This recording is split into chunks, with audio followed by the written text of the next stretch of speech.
Let's start, Ji. We are going to do a revision of, we'll try to make a complete syllabus, लेकिन उसमें topic wise चलेंगे। साथ मैंने questions सामने दिखा दिए हैं ताकि हमें आइडिया हो कि साथ साथ क्वेश्चंस कैसे आते हैं। पहला टॉपिक जो हम जिससे शुरू कर रहे हैं वो है एटॉमिक स्ट्रक्चर।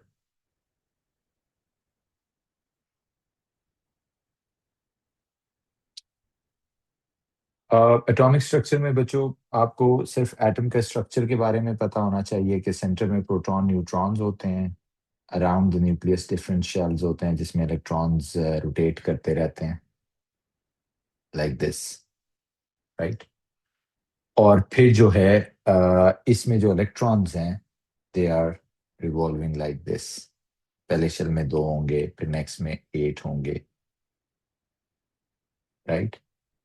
अब जो इन दो जो न्यूक्लियस के अंदर होते हैं प्रोटॉन्स और न्यूट्रॉन्स, इन दोनों का जो सम होता है उसे आप उस एटम का, लेट्स से कोई एटम एक्स है तो आप उसे उसका न्यूक्लियॉन नंबर कहते हैं। यानी प्रोटॉन प्लस न्यूट्रॉन जब आप ऐड करते हैं, जितने भी उसमें प्रोटॉन और न्यूट्रॉन होते हैं, अगर आप उन दोनों को ऐड कर दें तो जो नंबर आता है आप उसे कहते हैं न्यूक्लियॉन नंबर या मास नंबर,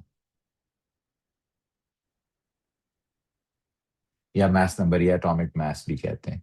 क्यों? क्योंकि जो यही 2 पार्टिकल जो होते हैं यही वो होते हैं जिनके मैसेज होते हैं, ठीक है। क्योंकि इलेक्ट्रॉन्स को हम मास नहीं कंसिडर करते। और इसी तरह जो प्रोटॉन का नंबर है अलोन, सिर्फ प्रोटॉन, तो आप उसे उसका प्रोटॉन नंबर या एटॉमिक नंबर कहते हैं। तो ये जाहिर है उससे न्यूक्लियॉन नंबर से छोटा होगा। तो अगर एक एलिमेंट एक्स है, उसका अगर ये प्रोटॉन नंबर है जो नीचे लिखा होता है, तो जो न्यूक्लियॉन नंबर होता है वो ऊपर लिखा होता है। आप इसको उसका एटॉमिक नंबर भी कहते हैं, इसको आप उसको मास नंबर भी कहते हैं, राइट। सो इस तरह करके आप को ये, और इसमें जैसे मैंने बताया प्रोटॉन प्लस न्यूट्रॉन होते हैं, और इसमें जैसे मैंने बताया सिर्फ प्रोटॉन होते हैं, राइट। सो प्रोटॉन प्लस न्यूट्रॉन्स हैं और इसमें सिर्फ प्रोटॉन्स हैं, और आप इन दोनों को ऐड अप कर देते हैं टू गेट दिस, राइट। अब ये एक एटम के बारे में जो इन्फॉर्मेशन है इसी के ऊपर सवाल जनरली आता है, ठीक है। जैसे देखें क्या कह रहा है, एटॉमिक नंबर उसका 19, न्यूक्लियॉन नंबर उसका 42 है। तो इसका मतलब है इसके पास 19 प्रोटॉन्स हैं, और प्रोटॉन प्लस न्यूट्रॉन मिला के टोटल नंबर कितना बन रहा है? 42। An atom Y has atomic number of 20 and nucleon number of 40, right. इसका एटॉमिक नंबर 20 है, यानी इसके प्रोटॉन्स कितने हैं? 20 हैं, और इसके प्रोटॉन प्लस न्यूट्रॉन मिला के कितने हैं? 40 हैं, राइट। अब वो कहता है which statement is correct? Atom X contains 2 more electrons than Y. आप कहते हैं क्या इसके 2 इलेक्ट्रॉन ज्यादा हैं देन वाई, एटम एक्स के? आप कहते हैं नहीं, इलेक्ट्रॉन 2 तो ज्यादा नहीं है, एक ज्यादा है। प्रोटॉन एक ज्यादा है तो जाहिर है इलेक्ट्रॉन भी एक ज्यादा हो जाएगा। एटम एक्स कंटेन्स 3 मोर प्रोटॉन्स देन वाई। प्रोटॉन्स कितने हैं? दोनों के प्रोटॉन निकालने हैं तो आपको ये 42 माइनस 19 करना होगा, और ये 40 माइनस 20 करना होगा। तो इसके तो हो गए 20, और ये 42 माइनस 19 जो है, दैट मेक्स 42 माइनस 19 23। यस। तो आप कहते हैं contains 3 more neutrons than atom Y. Yes, 3 more neutrons हैं than atom Y, right. So this is the answer. सो ये पहला क्वेश्चन होगा बच्चों। इसी तरह का होगा जिसमें आपको क्लियर कॉन्सेप्ट क्या होना चाहिए कि प्रोटॉन नंबर क्या है और न्यूक्लियॉन नंबर क्या है। प्रोटॉन और न्यूट्रॉन का जब आप ऐड करते हैं तो जो न्यूक्लियॉन नंबर बन जाता है, न्यूट्रॉन निकालने हो तो आपको कैसे सब्ट्रैक्ट करना होता है, ठीक है। फिर उसके बाद जो चीज होती है इसमें वो इलेक्ट्रॉन्स की अरेंजमेंट है, वो भी आपको पता होगी कैसे करनी होती है। पहले शेल में आपके सामने मैंने कितने इलेक्ट्रॉन रखे हैं? सिर्फ 2। दूसरे शेल में कितने रखे हैं? 8। फिर इसी तरह थर्ड शेल की कैपेसिटी तो ज्यादा होती है, बट अगर हमें रखने हो तो हम 8 ही रखते हैं उसके अंदर, राइट। और अगर लेट से ये 2 8 8 यानी 10 और 18 हो गए, अगर किसी के पास 20 इलेक्ट्रॉन है तो फिर 2 more electron will go to the next shell. और इस चीज को कहते हैं इलेक्ट्रॉनिक कॉन्फ़िगरेशन या arrangement of electron, right. So इसे आप कहते हैं अरेंजमेंट ऑफ इलेक्ट्रॉन्स या फिर इलेक्ट्रॉनिक कॉन्फ़िगरेशन, ठीक है। अब इसमें जो अरेंजमेंट ऑफ इलेक्ट्रॉन है, इसमें अब होता क्या है कि जैसे कैल्शियम है, इसका 20 और 40 एटॉमिक नंबर, यानी इसका प्रोटॉन नंबर 20 है, तो इसका मतलब इसके पास 20 प्रोटॉन्स हैं और 20 ही इलेक्ट्रॉन्स हैं। तो आप कहते हैं अच्छा 20 इलेक्ट्रॉन्स हैं, तो फिर किस तरह रखेंगे? तो इसकी ये कॉन्फ़िगरेशन हो जाएगी 2 8 8 एंड देन 2, यानी first shell contains 2 electron, then 8 8 and then 2। तो हाउ टू डू इट? आप कहते हैं कि इसका फिर तरीका ये है कि ये 20 इलेक्ट्रॉन्स फर्स्ट सेल में 2 इलेक्ट्रॉन्स रखे, फिर 8 और फिर 2 रख दिए। लेकिन जब कैल्शियम अगर Ca2 पॉजिटिव बना दे, फिर इलेक्ट्रॉन्स की कॉन्फ़िगरेशन क्या होगी? हम कहते हैं जी फिर कॉन्फ़िगरेशन ये होगी कि these 2 electrons are lost, that's so simple. ये 2 इलेक्ट्रॉन लॉस हो गए, तो फिर इसकी कॉन्फ़िगरेशन हो जाएगी 288। This is the new configuration. 2882 की बजाय वो हो जाएगी 288। Alright, so this is the new configuration for this calcium 2 positive। तो ये आयंस की और एटम्स की दोनों की कॉन्फ़िगरेशन आपने देख ली कि कैसे होती है। इसी तरह जैसे क्लोरीन है, क्लोरीन का एटॉमिक नंबर होता है 17, लेट्स से 35, तो इसकी क्या कॉन्फ़िगरेशन होगी? 287। लेकिन जब क्लोरीन एक इलेक्ट्रॉन गेन कर लेता है बच्चों, Cl नेगेटिव बन जाता है, तो इसकी क्या कॉन्फ़िगरेशन हो जाएगी? 288। सो 1 इलेक्ट्रॉन इसने ऐड कर लिया, तो वो भी मैंने यहाँ लिख दिया। तो इलेक्ट्रॉनिक कॉन्फ़िगरेशन ना सिर्फ एटम्स की आपको आनी चाहिए, बल्कि आयंस की भी आनी चाहिए। फिर मैं एक और बात बता रहा हूँ, जब ये एटम्स इलेक्ट्रॉन लूज या गेन करके जो इलेक्ट्रॉनिक कॉन्फ़िगरेशन अडॉप्ट करते हैं ना, वो जनरली इलेक्ट्रॉनिक कॉन्फ़िगरेशन ऑफ उससे मिलती जुलती होती है नोबल गैस के साथ। जैसे इन दोनों की जो अब दोनों Ca2 पॉजिटिव और Cl नेगेटिव की जो कॉन्फ़िगरेशन हो गई है, अगर आप एक नोबल गैस देखें ऑर्गन, उसका एटॉमिक नंबर होता है 18, तो वो क्या हो गई है? 288। राइट, तो ये याद रखना है आपने। अमूमन वो क्वेश्चंस को इस तरह घुमा देते हैं कि electronic configuration is the arrangement of electrons. फिर वो आपसे पूछते हैं कि अच्छा जो एटम या आयन बनता है, तो इलेक्ट्रॉनिक अरेंजमेंट कैसे चेंज होती है? फिर आप बता देते हैं जी कैसे चेंज होती है, और फिर ये जो चेंज है, फिर उसके हिसाब से आपने बताना होता है कि ये किस नोबल गैस से मिलती जुलती है। तो ऑर्गन से अभी इस वक्त यानी Ca2 पॉजिटिव की कॉन्फ़िगरेशन, Cl नेगेटिव की कॉन्फ़िगरेशन, दोनों की electronic configuration is just like the electronic configuration of calcium ion or the chloride ion, right? So this is how we look at this। और इसके अलावा अब इसी में अब बाज दफा अब ये सवाल है आपके सामने, अब इलेक्ट्रॉनिक कॉन्फ़िगरेशन आपको समझ आ गई ना कि लॉस और गेन से क्या होता है। अब ऊपर क्वेश्चन देखिए, वो कहते हैं in which ionic compound do all the ions have same electronic configuration? इनमें से कौन से ऐसे हैं जिनकी इलेक्ट्रॉनिक कॉन्फ़िगरेशन सेम है? अब जैसे मिसाल देता हूं, इसकी ले लेते हैं, सोडियम और इसकी ले लेते हैं ऑक्साइड की, लेट्स से। ठीक है, दो आयन है, sodium is Na positive, oxide is O2 negative. तो पूछ रहे हैं दोनों की कॉन्फ़िगरेशन बतानी है। सोडियम वैसे नॉर्मली होता है बच्चों 11, तो इसकी कॉन्फ़िगरेशन क्या हो गई? 281। और जब ये सोडियम आयन बनाएगा तो ये बनता है Na पॉजिटिव, तो इसकी कॉन्फ़िगरेशन क्या हो गई? 288, सॉरी 28। अब ऑक्सीजन जो नॉर्मली 8 है, तो इसकी क्या कॉन्फ़िगरेशन है? 26। जब ऑक्साइड आयन बनेगा तो क्या हो जाएगी? 28। दो इलेक्ट्रॉन गेन किए ना इसने बच्चों। तो अब अगर आप गौर करें तो क्या Na पॉजिटिव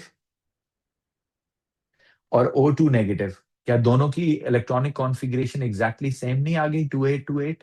हम कहते हैं यस, तो यही हमारा आंसर भी हो गया। वैसे लकीली हमने वैसे ही पिकअप किया था कोई एक। So this is how you check. उसने कहा था which ionic compound do all ions have same electronic configuration. तो ये मैंने आपको क्लियर कर दिया कि इलेक्ट्रॉनिक कॉन्फ़िगरेशन ऑफ आयंस क्या होती है, और फिर साथ मैंने आपको बता दिया कि क्वेश्चन उसमें किस तरह पूछ सकता है। तो एक एटम का स्ट्रक्चर कैसा होता है? सेंटर में प्रोटॉन न्यूट्रॉन, अराउंड इलेक्ट्रॉन्स। फिर उसके एटॉमिक नंबर से क्या पता चलता है? एटॉमिक मास या न्यूक्लियॉन नंबर से क्या पता चलता है? वो प्रोटॉन प्लस न्यूट्रॉन का सम होता है। फिर मैंने आपको बता दिया कि जब वो इलेक्ट्रॉन्स की अरेंजमेंट क्या होती है, जब आयंस बनते हैं तो इलेक्ट्रॉन कैसे अरेंज होते हैं, उसके ऊपर क्वेश्चंस भी कैसे आ जाता है। ठीक है, अब आ जाते हैं एक और चीज। इसी के अंदर आपने एक और चीज पढ़ी एटॉमिक स्ट्रक्चर के अंदर ही, जिसे आप कहते हैं they are known as isotopes.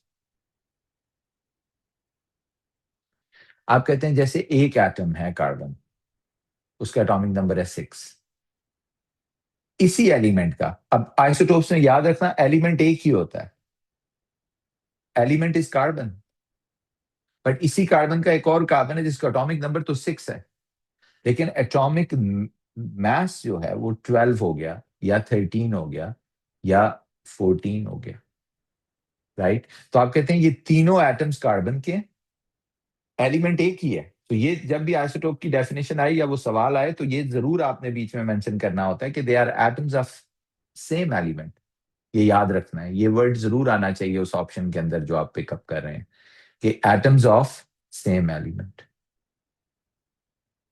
ठीक है, with the proton number 666, right, and जो मास नंबर है वो आप देख रहे हैं या न्यूक्लियॉन नंबर है वो तीनों का चेंज हो गया, इसे आप आइसोटोप्स कहते हैं। तो आप कहते हैं इसमें सिर्फ न्यूट्रॉन्स का डिफरेंस होता है, हम कहते हैं यस, न्यूट्रॉन्स का डिफरेंस होता है। जैसे इसमें 6 होंगे, इसमें 7 होंगे और इसमें 8 हो जाएंगे न्यूट्रॉन्स। इलेक्ट्रॉन प्रोटॉन्स तीनों कार्बन में सेम है, इन तीनों को आप आइसोटोप्स कहते हैं, राइट। अब इसमें जो एक डिफरेंस आपको याद रखना है बच्चों, जिसके ऊपर सवाल भी आता है, अब ये प्लीज गौर से सुनना है आपने। अब वो कहता है कि इन तीनों की, ये 3 आइसोटोप्स हैं, ये तो आपको पता चल गया कि कार्बन एलिमेंट में लूंगा उसमें 3 तरह के एटम्स होंगे, एक का मास 12 होगा, एक का 13, एक का 14, जिन्हें हम आइसोटोप्स बुलाएंगे। फिर आप कहते हैं उनकी एक रिलेटिव या फिक्स्ड परसेंटेज होती है, जिसे परसेंटेज अबंडेंस कहते हैं या रिलेटिव अबंडेंस कहते हैं। लेट्स से ये 80% है, ये मैं अज्यूम कर रहा हूँ, ये 20% है, सॉरी 10% है, और ये भी 10% है, राइट। तो परसेंटेज है तो ऑब्वियसली टोटल 100 होगा। अब वो कहता है कि ये जो मैसेज लिखे हैं ना, प्लीज लिसन केयरफुली, ये जो मैसेज लिखे हैं ना 12, 13, 14, ये रिलेटिव आइसोटोपिक मास है। सो प्लीज अंडरस्टैंड दिस, इसे रिलेटिव आइसोटोपिक मास बुलाएंगे। अब अगर रिलेटिव एटॉमिक मास क्या है, आप कहते हैं रिलेटिव आइसोटोपिक मास तो एक आइसोटोप का मास हो गया, जैसे कार्बन 12, कार्बन 13, कार्बन 14, ये रिलेटिव आइसोटोपिक मास है। कहते हैं अगर आप इसको एलिमेंट का, एक आइसोटोप का नहीं, एलिमेंट का ए आर निकालना है, जिसे रिलेटिव एटॉमिक मास कहते हैं, तो वो इन सब की एवरेज लेनी होगी, और इन सब की एवरेज वेटेड एवरेज होती है, जस्ट ऐड नहीं करना, वेटेड एवरेज होती है कि जिसका एटॉमिक नंबर 12 है उसका परसेंटेज कितना है 80, तो 12 को 80 से मल्टीप्लाई करना है मैंने बच्चे, ये। फिर जिसका एटॉमिक प्लस, जिसका एटॉमिक नंबर मास 13 है उसकी वेटेज कितनी है 10, से मल्टीप्लाई करना है, प्लस जिसका 14 है उसकी कितनी है 10, तो उसे मल्टीप्लाई करना है, इस सारे को ऐड करके किससे डिवाइड कर देना है 100 से। Got it? सो इस सारे को ऐड किया मैंने, डिवाइड किया, एज्यूम कि आंसर आ गया मेरे पास 12.20। This is the relative atomic mass. So ये बात समझना है कि relative atomic mass is the weighted average of relative isotopic masses and their abundances and their percentage abundances। ये कार्बन की तो मैंने एग्जांपल आपको दे दी है, लेकिन नॉर्मली जो हमारे सिलेबस में है वो या तो क्लोरीन की एग्जांपल आती होती है या ब्रोमीन की आती है। इसके अलावा वेरी रेयर है कि वो बाहर जाए, दे कैन गो, बट बहुत कम होता है कि वो इससे बाहर जाए, राइट। बट याद रखना है क्लोरीन के 2 होते हैं, एक 35, एक 37। आईजीसीएसई में तो आई एम श्योर कि वो नहीं बाहर जाते, जीसीई में वो चले जाते हैं, बस बाहर से मुराद कोई और एलिमेंट ले लेते हैं। बी आर जैसे 79 है और बी आर 81 है, ठीक है। अब इसकी परसेंटेज 75 होती है, इसकी 25 होती है, आपको गिवन होगा। इसकी लेट्स से 50% होती है और इसकी भी 50 होती है।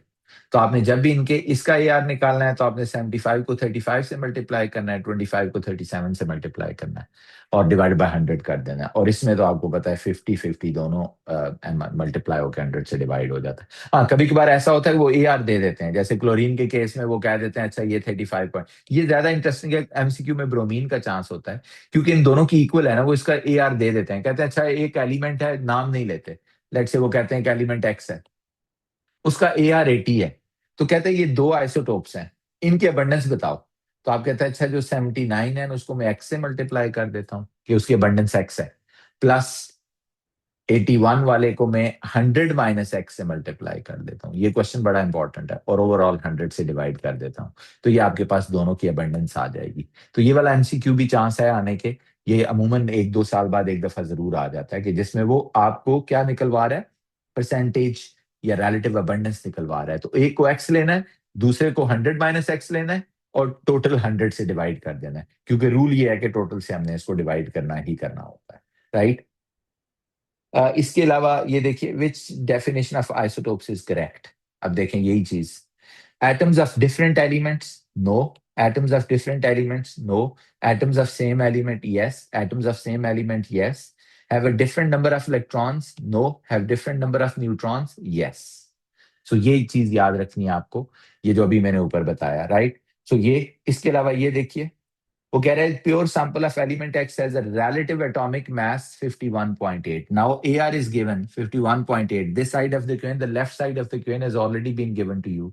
The sample consists of 3 isotopes, the table of the relative masses of percentage abundance of 2 isotopes is here।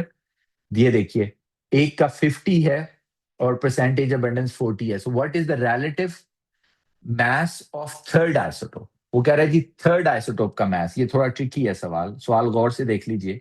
अब उसने आपको AR दे दिया, AR left side of the equation होती है, यानी left side of the equation दी हुई है 51.8। पहला जो आइसोटोप है वो है, उसका मास है 50, उसको किससे मल्टीप्लाई करना होता है, उसकी अबंडेंस से, जो कि कितनी है 40। दूसरा कितना है 55, जिसको किससे मल्टीप्लाई करना होता है, अबंडेंस से, जो कि कितनी है 20। तीसरा कितना है, वो कह रहे जी उसका नहीं पता मास कितना है x। अबंडेंस भी नहीं पता, हम कहते हैं अबंडेंस तो कॉमन सेंस है। कैसे, इधर देखिए, एक 40 है बच्चों, एक 20 है, दोनों को ऐड करो तो कितना बन जाता है 60, 100 में से माइनस कर दो तो क्या आ जाएगा 40, तो तीसरे का 40 हो गया डिवाइडेड बाय 100। अब आप इसको x के लिए सॉल्व कर लो, you'll get your answer। Got it. ये जो भी मैंने बताया था, सो ये थोड़ा और ट्रिकी कर दिया उसने। सो ये एटॉमिक स्ट्रक्चर में बच्चों यही कुछ आएगा। एक चीज और जो एटॉमिक स्ट्रक्चर से लिंक होती है, वो क्या है, वो ये है कि आपको जो पीरियोडिक टेबल है उसके साथ लिंक करना आना चाहिए। ये पीरियोडिक टेबल का एक रफ स्केच मैंने बनाया, ये 3, ये 4, 5, ये 6, ये 7 और ये 8। क्या लिंक करना आना चाहिए इसके साथ बच्चों, लिंक करना ये आना चाहिए कि जो ग्रुप 1 के एलिमेंट्स होते हैं ये वाले, इनका चार्ज हमेशा +1 होता है। जो ग्रुप 2 के एलिमेंट्स होते हैं उनका चार्ज +2 होता है, यानी जब आयन बनाएंगे तो ये चार्ज होगा। दूसरा क्या लिंक, और ये क्यों ऐसा होता है, क्योंकि इसके वैलेंस शेल में 1 इलेक्ट्रॉन होता है, इसके वैलेंस शेल में 2 इलेक्ट्रॉन होते हैं, यानी group number is equal to the number of electrons. कि जो भी ग्रुप नंबर होगा पीरियोडिक टेबल में, वो नंबर ऑफ इलेक्ट्रॉन्स होंगे। Group number is equal to number of electrons. फिर आगे तीसरा है तो इसके वैलेंस शेल में कितने होंगे, 3 होंगे। फिर चौथा है, इसके वैलेंस शेल में कितने होंगे, 4 होंगे, and so on and so forth, right. और इसी तरह इसका चार्ज +3, इसका charge +4, -3, -2, -1 and then this is the 0, right. So ये एक बात याद रखना है कि group number is equal to number of electrons और period number is equal to number of shells, right. So period number is equal to number of shells. So एक ये भी याद रखना है आपने कि जो चार्जेस होते हैं वो किस तरह आते हैं, ग्रुप 1 +1, ग्रुप 2 +2, +3 +4, फिर उसके बाद क्या शुरू हो जाता है, -3, -2, -1 एंड 0, राइट। सो और ग्रुप नंबर जिस भी ग्रुप में होगा वो इलेक्ट्रॉन्स का बताता है, और जिस भी पीरियड में होगा वो शेल्स का बताता है, कि अगर कोई थर्ड पीरियड में है तो 3 शेल्स होंगे, और अगर कोई थर्ड ग्रुप में है तो उसके 3 इलेक्ट्रॉन्स होंगे आउटर शेल में, right? So this is how we look at this atomic structure and its link with the periodic table। और ये वाली चीज इस पे अप्लाई नहीं होती, और इसमें ग्रुप 8 में सबके वैलेंस शेल में 8 इलेक्ट्रॉन्स होते हैं, क्योंकि वो ग्रुप 8 में है, एक्सेप्ट हीलियम, तो हीलियम पे भी ये अप्लाई नहीं होता, ठीक है। और बाकी जो पीरियड नंबर होता है वो नंबर ऑफ शेल्स होते हैं। चार्जेस भी मैंने लिख दिए ऊपर, राइट। अब एटॉमिक स्ट्रक्चर में यही कुछ है बच्चों।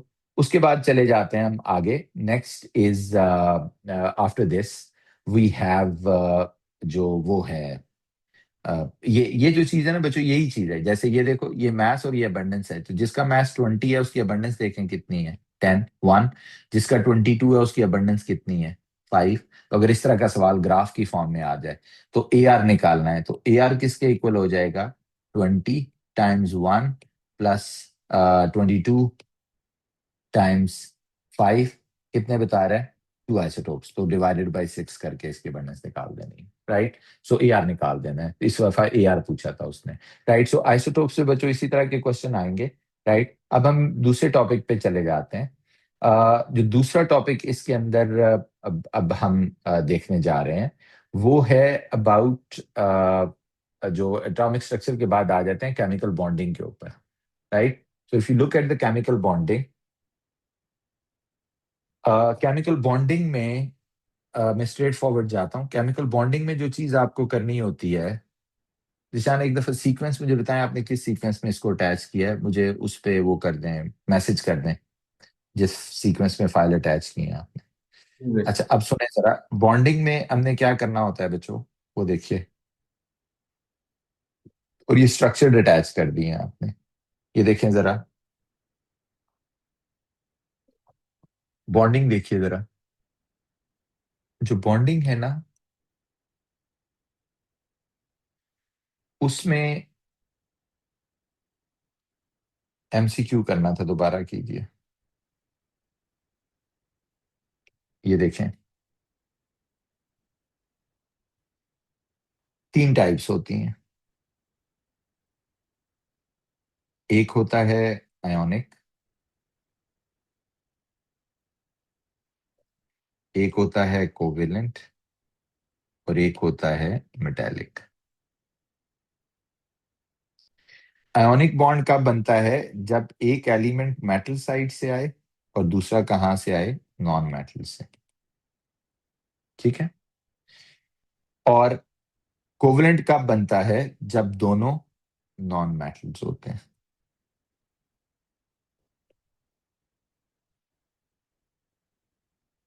और मेटेलिक कब बनता है? जब मेटल्स होते हैं दोनों। तो पहला डिस्टिंक्शन ये है बच्चों, मेटल नॉन मेटल मतलब सोडियम और क्लोरीन हो गया। नॉन मेटल मतलब जैसे हाइड्रोजन एंड क्लोरीन हो गया। मेटल मेटल मतलब जैसे सारे आयरन के मेटल्स हो गए।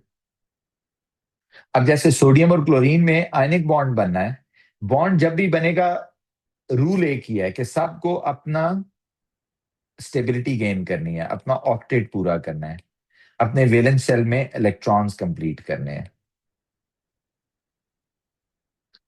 लेकिन जब आयनिक बॉन्ड बनता है तो कंप्लीट कैसे होते हैं? जो मेटल होती है वो अपना एक इलेक्ट्रॉन, दो इलेक्ट्रॉन, तीन इलेक्ट्रॉन नॉन मेटल को दे देता है।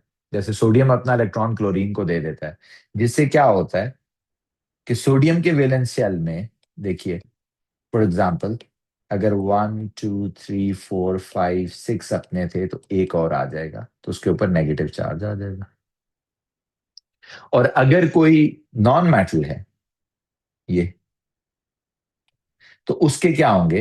1 2 3 4 5 6 7 8 लॉस करके 8 रह गए, तो उसके ऊपर पॉजिटिव चार्ज है। तो इसलिए जो आयनिक बॉन्ड की डॉट एंड क्रॉस डायग्राम होती है वो इस तरह होती है कि जिसमें इलेक्ट्रॉन ट्रांसफर होके दिखाया जाता है। सॉरी, ये क्रॉसेज हैं सारे। ऑब्वियसली डॉ करने को तो नहीं आएगी, लेकिन वो पूछ लेता है सवाल। स्टेबिलिटी से इसको लिंक करना है, आयन से इसको लिंक करता है, जितने इलेक्ट्रॉन गेन करेंगे और उसको। और इस स्ट्रक्चर को क्या कहते हैं? दिस स्ट्रक्चर इज नोन है, नो इंपॉर्टेंट पॉइंट इज कि जब आयनिक बॉन्ड बनता है तो ये जो स्ट्रक्चर होता है, आप कहते हैं ये दो या एक आयन तो नहीं मिलता है ना, इस स्ट्रक्चर को हम बुलाते हैं जायंट आयोनिक लैटिस। इसे आप जायंट आयोनिक लैटिस कहते हैं कि जब भी आयनिक बॉन्ड बनेगा, there is a giant ionic lattice. Giant ionic lattice क्यों कहते हैं? कि देखो, sodium ion chloride ion, sodium ion chloride ion, they keep attaching with each other, और फिर एक बहुत बड़ा स्ट्रक्चर बना देते हैं लाइक दिस। ये देखिए, so millions and trillions of atoms, they complete joining with each other to form a very huge structure, right? जिसे आप जाइंट आयनिक लैटिस बोलते हैं। कोवलेंट बॉन्ड जब बनता है तो आप कहते हैं जी स्ट्रक्चर जो होता है दैट इज मैक्रोमोलिक्यूलर स्ट्रक्चर, या uh, और दो हो सकते हैं सिंपल मॉलिक्यूल। अब ये समझना है आपने, दोनों कोवलेंट बॉन्ड के हैं कि जब कोवलेंट बॉन्ड बनता है तो नॉन मेटल के एटम्स आपस में पहले तो ये समझना है कि शेयर करते हैं। जैसे ये हाइड्रोजन का एक इलेक्ट्रॉन है, ये क्लोरीन के 7 इलेक्ट्रॉन है, तो ये आपस में क्या करेंगे? शेयर करेंगे। तो ये क्या बन जाएगा? HCl का मॉलिक्यूल, राइट। और जब ये HCl का एक मॉलिक्यूल बनेगा, शेयरिंग ऑफ इलेक्ट्रॉन होगी, there's a small molecule, simple molecular structure है ये, इसको कहते हैं सिंपल मॉलिक्यूलर स्ट्रक्चर। लेकिन इसी तरह अगर अगर अगर कार्बन का एक एटम 4 कार्बन के साथ यूं करके बॉन्ड बनाएगा, लाइक दिस, और फिर ये कार्बन आगे 4 और से बनाते चले जाएंगे, बनेगा कोवलेंट बॉन्ड। इस स्ट्रक्चर को कहते हैं मैक्रोमॉलिक्यूलर स्ट्रक्चर। ठीक है, ये सिंपल मॉलिक्यूलर स्ट्रक्चर है बच्चों, और ये मैक्रोमॉलिक्यूलर स्ट्रक्चर है, right. So when millions of atoms, आप ऐसे याद रख लो कि जब एटम ज्वाइन काउंट करते हैं ना, और वो काउंट हो सके, तो फिर हम कहते हैं कि ये सिंपल मॉलिक्यूलर स्ट्रक्चर है। यानी 2 3 4 5 6 एटम, 10 एटम मिलके एक मॉलिक्यूल बनाते हैं ना, जैसे ये 2 एटम्स का एक मॉलिक्यूल है, तो ये सिंपल मॉलिक्यूलर स्ट्रक्चर है। लेकिन जब मिलियंस एंड ट्रिलियंस, जो कि गिन भी नहीं जा सकते, तो आप कहते हैं वो मैक्रो मॉलिक्यूलर स्ट्रक्चर है। और मैक्रो की एक निशानी ये है कि इसको कुछ बहुत ज्यादा नहीं है, हमें याद होना चाहिए। डायमंड है इसके अंदर, इसके अंदर ग्रेफाइट है, और इसके अंदर वो है, अ, जो तीसरा है इसके अंदर, वो है सिलिकॉन डाइऑक्साइड,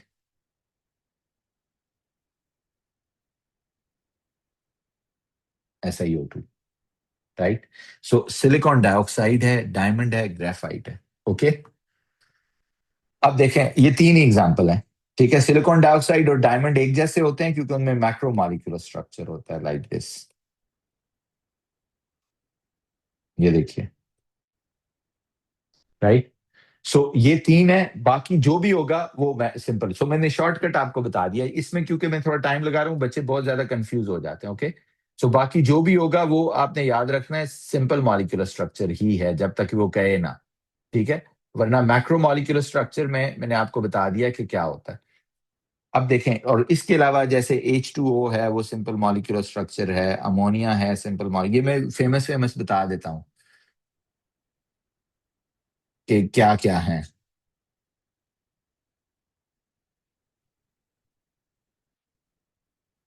अब देखें मिसाल के तौर पे,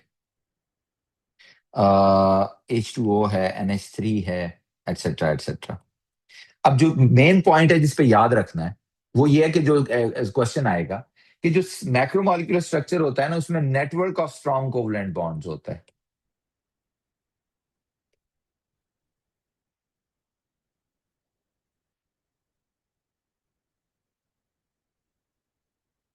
क्या होता है? Network of strong covalent bonds need a lot of energy to break. ये वर्ड्स यूज होते हैं, टू मेल्ट। और जब ये होगा सिंपल मॉलिक्यूलर स्ट्रक्चर, तो उसके लिए जो वर्ड यूज करता है वो वीक इंटरमॉलिक्यूलर फोर्सेस हैं। Weak intermolecular forces do not need much energy.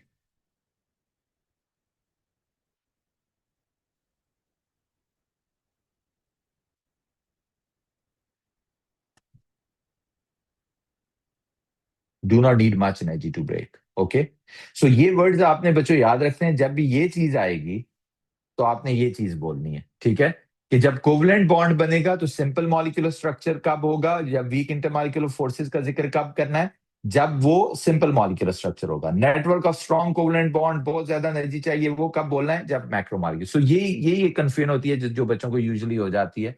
तो मैंने इसको क्लियर कर दिया, और मैंने सिंपल बता दिया कि डायमंड, ग्रेफाइट और सिलिकॉन डाइऑक्साइड, राइट, इनके अलावा सब में यही कुछ होगा, राइट। अब इसमें जो आयनिक बॉन्ड है उसमें भी यही होगा। आप कहते हैं जी इसमें क्या कहना है कि जब मेल्ट होते हैं, तो आप कहते हैं इसमें कहना है strong electrostatic forces of attraction.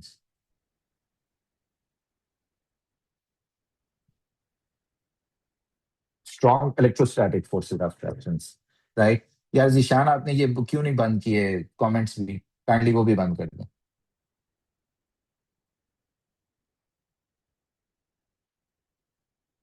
ठीक है सर। मैं strong electrostatic forces of attraction होती हैं।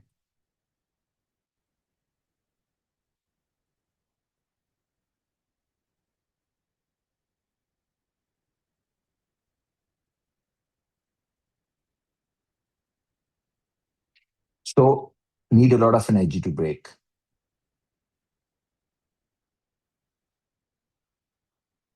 Right? Strong electrostatic forces of traction need a lot of energy to break. अब इसी तरह ये याद रखना है, अब यही पॉइंट्स हैं जो ध्यान में रखने हैं। इलेक्ट्रोस्टैटिक फोर्सेस ऑफ फ्रैक्शंस कब कहना है, मैक्रोमोलिकुलर स्ट्रक्चर कब कहना है,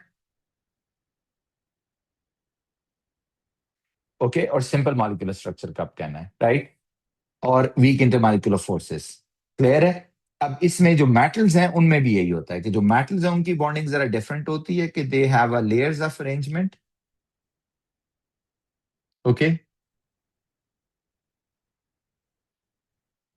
like this.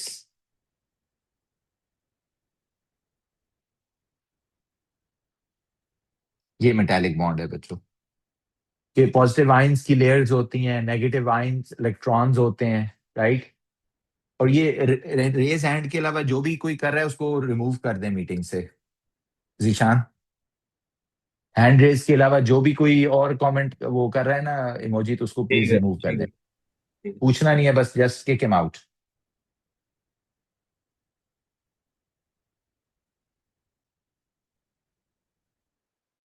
So this is, ये मेटल्स के अंदर this is the metallic bond,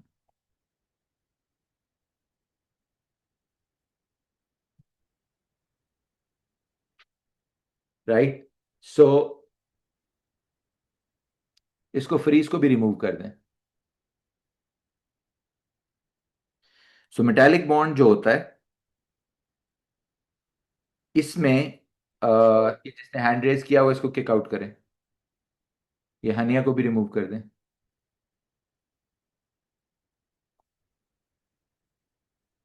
so metallic bond में क्या होता है कि there is a strong electrostatic forces,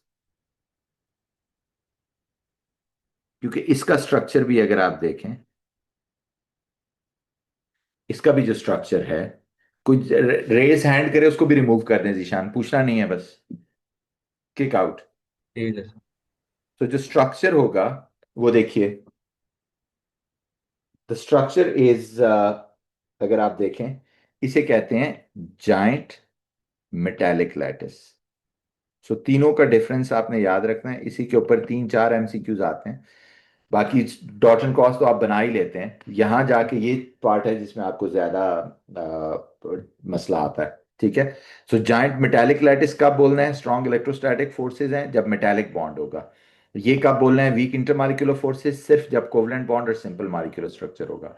और network of strong covalent bond कब बोलना है वो मैंने अभी आपको बता दिया, राइट। सो ये तीनों टाइप्स बॉन्डिंग में आपको आनी चाहिए, इन्हीं के ऊपर सवाल ज्यादा आते हैं। बाकी डॉट एंड क्रॉस और उसमें मैं नहीं जा रहा, वो आप बना लेते हैं, उसके ऊपर हम ज्यादा टाइम नहीं कर रहे, राइट। अब आ जाते हैं इसके बाद अगले पार्ट में, वो है इलेक्ट्रोलिसिस।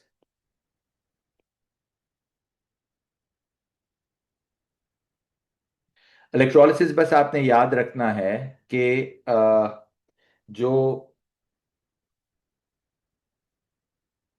इलेक्ट्रोलिसिस में आपको याद रखना है कि जो आयनिक कंपाउंड होता है ना, एक तो उसकी इलेक्ट्रोलिसिस होती है, ठीक है, और आयनिक कंपाउंड में जो इलेक्ट्रोलिसिस है वो कैसे होती है वो देखिए, कि जब वो सॉलिड होते हैं तो आपको पता है वो आयंस फिक्स्ड होते हैं देयर पोजीशन, जैसे NaCl सॉलिड है, अभी हम ऊपर पढ़ के आएंगे इसमें आयनिक कंपाउंड है। तो आप कहते हैं जी इसकी तो फिक्स्ड होती हैं।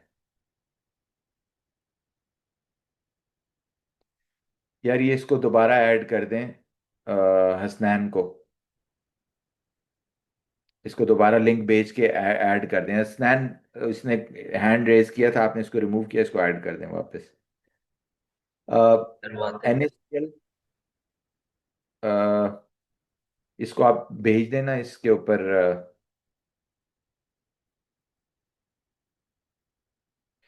NaCl जो है इसमें Na पॉजिटिव और Cl नेगेटिव है, राइट। सो अब इसमें आइंस हैं, लेकिन जब तक सॉलिड होता है तो वो फिक्स्ड एट देयर पोजीशंस होते हैं, तो वो नहीं आप उनको इलेक्ट्रोलाइज कर सकते। लेकिन जब आयनिक कंपाउंड मेल्ट होता है या डिसॉल्व होता है इन वाटर,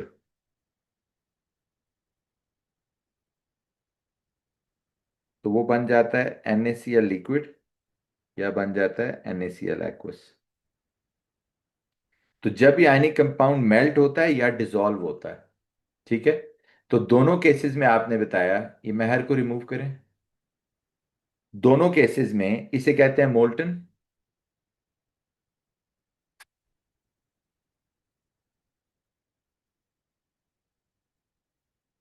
जिशान, मेरी आवाज आ रही है आपको? जी सर, कर दिए। प्लीज ये लैपटॉप के पास रहिए ना। एक मोल्टन है और एक एक्वस है। तो मोल्टन में जब आयनिक कंपाउंड मेल्ट हुआ हुआ होता है तो उसके आयंस फ्री होते हैं, और इस केस में भी आयंस फ्री हो जाते हैं। तो दोबारा से देख लें, आयनिक कंपाउंड सॉलिड स्टेट में इलेक्ट्रिसिटी नहीं कंडक्ट कर सकता, क्योंकि उसमें आयंस तो होते हैं लेकिन वो फिक्स्ड होते हैं at their positions due to the formation of lattice, वो नहीं कंडक्ट करता। इसी के अराउंड क्वेश्चंस आएंगे। लेकिन जब इस आयनिक कंपाउंड को आप डिसॉल्व करते हैं इनटू दिस पानी में, या जब आप इसको मेल्ट करते हैं, तो आप देखते हैं कि आयंस फ्री हो जाते हैं, लैटिस ब्रेक हो जाती है, ये वाली लैटिस जो है ये ब्रेक हो जाती है। फिर ये कंडक्टर या इलेक्ट्रोलाइट बन जाता है। अब इसमें से भी जब आप इलेक्ट्रिसिटी पास करेंगे, आप इसे बोलेंगे आ, आ, जब आप इसमें से इलेक्ट्रिसिटी पास करेंगे तो ये मोल्टन इलेक्ट्रोलाइट हो जाएगा।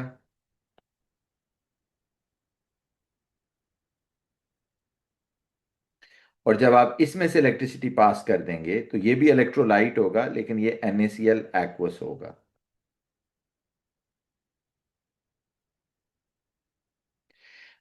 आइंस का डिफरेंस है, इसमें जो आइंस होंगे वो Na positive and Cl negative होंगे, और इसमें जो आइंस होंगे वो Na positive Cl negative H positive and OH negative होंगे।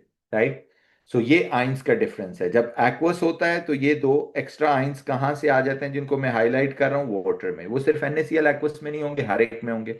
जब आपने इलेक्ट्रिसिटी कंडक्ट करनी होती है तो उसका एक प्रॉपर SOP है। वो ये है कि आपने एक इलेक्ट्रोड्स लेने होते हैं जो इनर्ट होने चाहिए। वो ग्रेफाइट के बने होने चाहिए, कार्बन जिसे कहते हैं, या फिर वो प्लैटिनम मेटल के होने चाहिए। ओके। सो ये,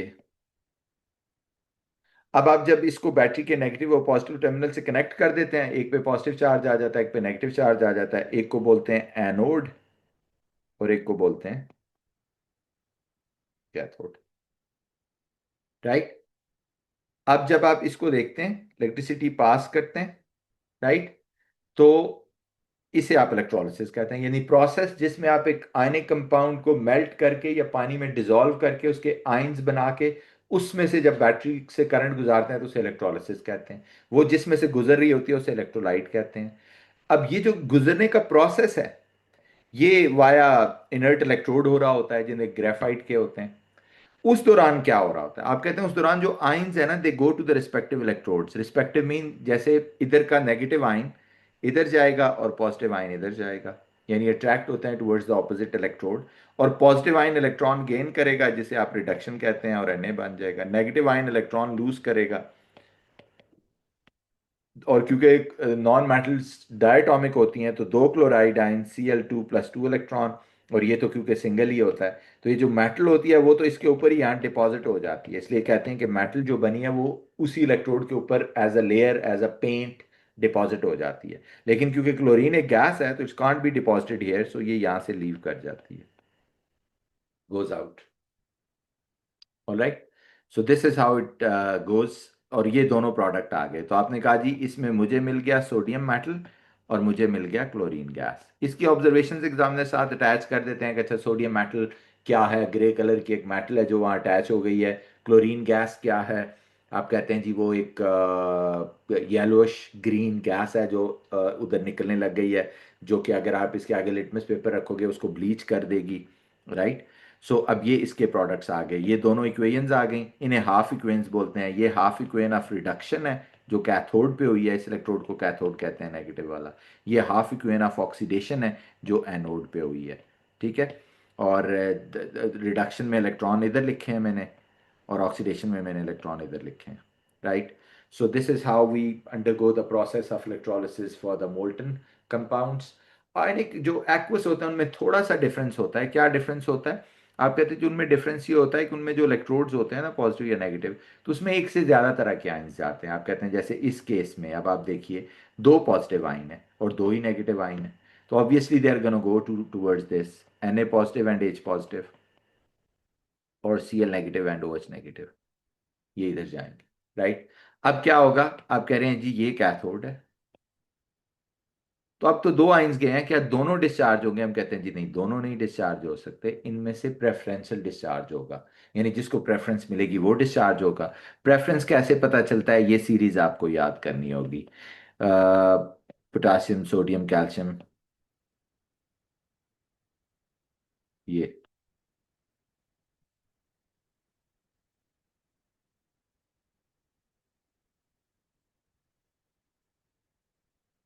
ये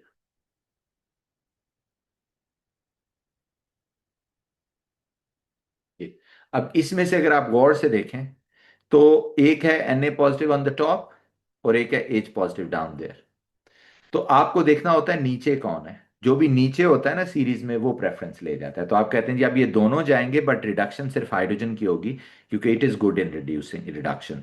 ठीक है। और दो ही इक्वेशन याद करनी होगी, 2H positive plus 2 electron gives us H2। यहाँ पे गैस बनेगी जो पॉप साउंड देता है, टेस्ट ऑफ गैस पूछ लेता है। इधर जब आप कहते हैं हाँ इधर भी यही है, आप कहते हैं जी इधर की भी एक सीरीज है, ये Owls in Britain cannot stop flying, ये देखिए। इसमें भी क्या होगा? जो नीचे होगा वो प्रेफरेंस ले लेगा। राइट। तो आप कहते हैं OH नेगेटिव और Cl नेगेटिव में से कौन नीचे है? OH negative. तो वो प्रेफरेंस इन ऑक्सीडेशन ले लेगा, तो उसकी इक्वेशन आपको याद करनी होती है, 4OH negative gives us 2 water, 1 oxygen and 4 electrons. Right. So this is how you go. और इसमें ऑक्सीजन गैस बनी जो इधर से गई, जो कि रीलाइट्स द ग्लोइंग स्पेंट। फिर वो ये भी पूछ लेते हैं कि अच्छा दो आइंस डिस्चार्ज हुए हैं, एक H और एक OH, वो कहाँ से आए थे? दोनों पानी से आए थे। ये दोनों आइंस कहाँ से आए थे? Sodium hydroxide aqueous, sodium chloride aqueous था ना, पानी वाला था। तो ये दोनों आइंस पानी से आए थे। तो आप कहते हैं जो जो इलेक्ट्रोलिसिस होगी पानी जाता रहेगा? हम कहते हैं या all the water is gone. So क्या बच जाएगा? आप कहते हैं ये NaCl रह जाएगा। तो आप कहते हैं इन अदर वर्ड ये जो सोल्यूशन है ये कॉन्सेंट्रेट हो रहा है। हम कहते हैं यस, ये कॉन्सेंट्रेट हो रहा होता है। Right. So this is how the electrolysis of aqueous solution takes place. इसमें एक चेंज ये होता है कि अगर मैं ये कह दूं कि ये कॉन्सेंट्रेटेड सॉल्यूशन था, सॉल्यूशन तो सॉल्यूशन होता है ना बच्चों, उससे कंफ्यूज नहीं होना। पानी में डिसॉल्व करोगे सॉल्यूशन बन जाएगा। एक होता है कॉन्सेंट्रेटेड सॉल्यूशन, कि जब आपने उसमें कम पानी डाला हुआ है तो वो कॉन्सेंट्रेटेड सॉल्यूशन है। तो जब कॉन्सेंट्रेटेड सॉल्यूशन होगा तो फिर चेंज आ जाएगा। फिर आप कहते हैं जी सिर्फ इस साइड पे क्लोराइड और हाइड्रोक्साइड में से फिर क्लोराइड डिस्चार्ज होगा, फिर हाइड्रोक्साइड नहीं होगा, फिर बन जाएगा 2Cl negative gives us Cl2 plus 2 electron. तो जहां पे ऑक्सीजन गैस बन रही थी यहाँ क्लोरीन गैस बनने लग जाएगी। क्या हर कॉन्सेंट्रेटेड में ऐसे ही होगा, ऊपर वाला डिस्चार्ज होने लग जाएगा? नहीं, ऐसा नहीं है। सिर्फ concentrated solution of chloride, bromide and iodide में रिजल्ट चेंज होते हैं, बाकी कहीं भी चेंज नहीं होते। बाकी हमेशा नीचे वाला वो अच्छी जाता रहेगा। दूसरी इसमें जो चेंज आती है वो आती है कि अगर आपने लेट से कॉपर सल्फेट एक्वस की इलेक्ट्रोलिसिस कर रहे हैं, और अगर आपने ग्रेफाइट इलेक्ट्रोड जो कि इनर्ट होते हैं उससे की है तो क्या होगा, और अगर आपने कॉपर के इलेक्ट्रोड से की है तो क्या होगा, या अगर आप सिल्वर नाइट्रेट की इलेक्ट्रोलिसिस कर रहे हैं एक्वस की, और अगर आपने की है ग्रेफाइट इलेक्ट्रोड से तो क्या होगा, और अगर आपने की है विद सिल्वर इलेक्ट्रोड्स तो क्या होगा। राइट। तो दोनों का डिफरेंस देख लीजिए। ग्रेफाइट से तो नॉर्मल प्रोसीजर है, आयंस तो वही रहेंगे ना। पहले आयंस देखें, copper ions, sulphate ions, H positive and OH negative. लेकिन डिफरेंस क्या है? अगर कोई नेगेटिव इलेक्ट्रोड पे जब जाएगा और पॉजिटिव इलेक्ट्रोड पे जब जाएगा, अब डिफरेंस देखिए। अगर तो वो ग्रेफाइट के हैं तो फिर क्या होगा?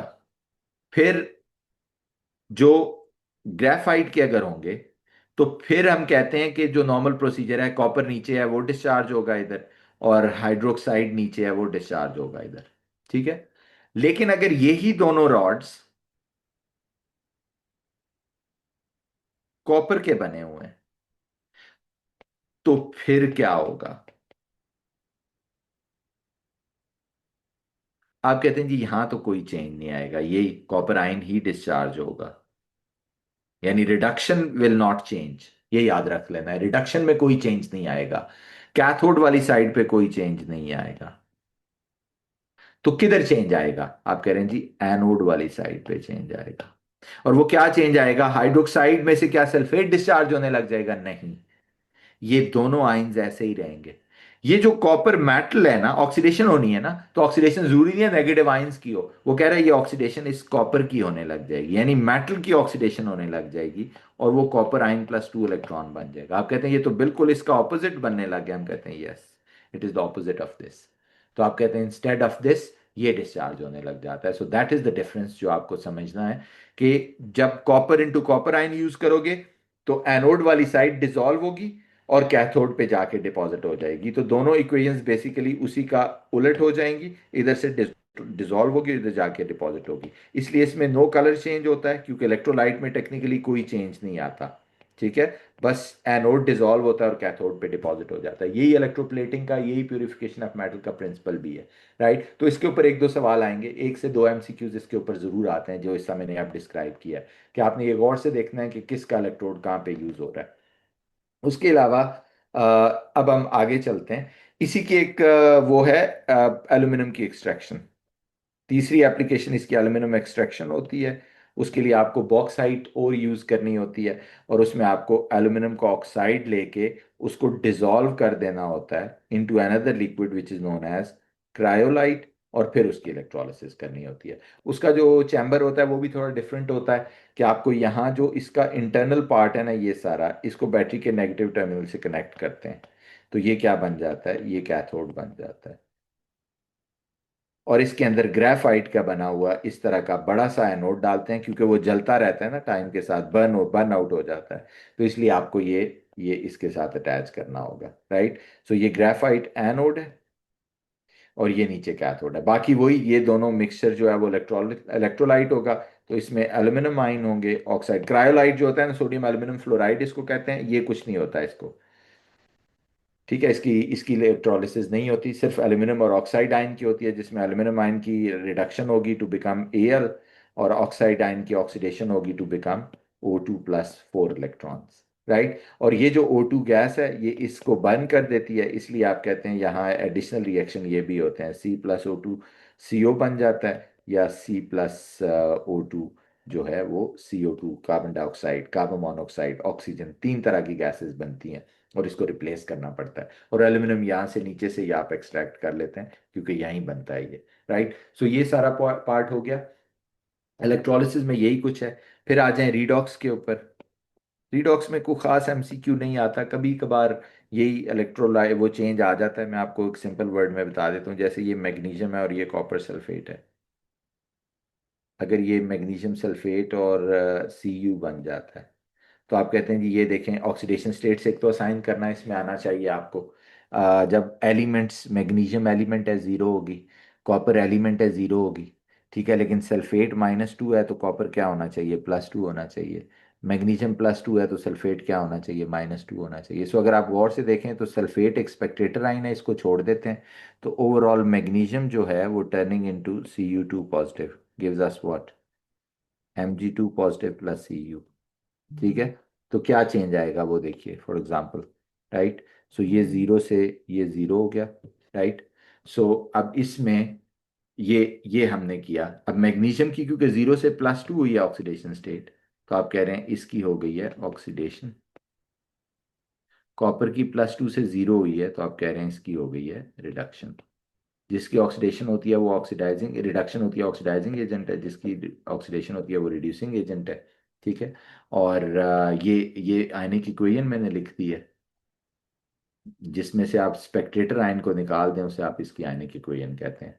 ठीक है। और इसमें जो ऑक्सीडाइजिंग एजेंट्स हैं वो दो हैं, एक KMnO4, एक K2Cr2O7। और ऑक्सीडाइजिंग एजेंट तब बनते हैं जब उनमें एसिडिफाई किया जाता है उनको। इसे भी एसिडिफाई किया जाता है। ठीक है। और ये Na2CrO4 भी हो सकता है, Na2Cr2O7 भी हो सकता है। ये ऑरेंज होते हैं, और जब ये ऑक्सीडाइजिंग एजेंट एक्ट करते हैं तो ये क्या बन जाते हैं, ग्रीन कलर हो जाता है इनका दोनों का। ये पर्पल होता है, और जब ये ऑक्सीडाइजिंग एजेंट एक्ट करता है तो ये क्या हो जाता है, ये कलरलेस हो जाता है। ठीक है। So this is how we look at it. So और इसके अलावा जो रिड्यूसिंग एजेंट्स होते हैं, वो पोटेशियम आयोडाइड एक रिड्यूसिंग एजेंट है, या फिर आयरन का सल्फेट एक रिड्यूसिंग एजेंट है। ये ग्रीन होता है और फिर बाद में ब्राउन हो जाता है, रेड ब्राउन। और ये जो है पोटेशियम आयोडाइड, ये कलरलेस है और फिर बाद में ब्राउन हो जाता है। ठीक है। सो ये this is how they act as a reducing agent oxidising. इसमें आयरन क्लोराइड भी हो सकता है, FeCl2।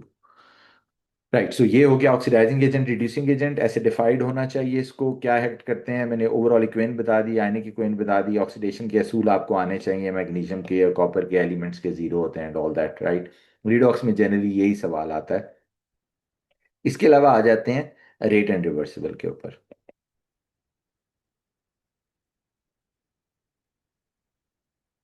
Right. Rate and reversible में बच्चों जो सवाल आता है वो थोड़ा सा मिक्सअप होके बाद दफ़ा ट्रिकी हो जाता है। रेट में आपको समझना है कि किसी भी रिएक्शन का, जैसे A+B है, गिव्स अस C+D। जैसे मैग्नीशियम प्लस HCl रिएक्ट करते हैं, या चले मैग्नीशियम प्लस H2SO4 कर देते हैं। जब ये रिएक्ट करते हैं तो क्या बन जाता है, MgSO4 + H2।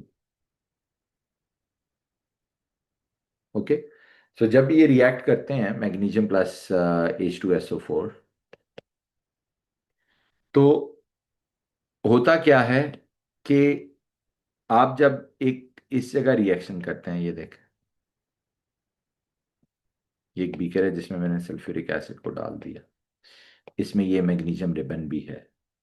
आपने इसके गैस प्रोड्यूस हो रही है, तो इस रिएक्शन का अगर रेट लेना है तो आपने इसको कनेक्ट कर देना होता है गैस सिरिंज के साथ। ये गैस सिरिंज होती है। ठीक है। अब जितना वॉल्यूम ऑफ गैस यहाँ बन रहा है, घड़ी ऑन करके टाइम नोट कर लेते हैं कि कितने टाइम में बना। लेट से 100 cm³ बना इन 100 सेकेंड्स।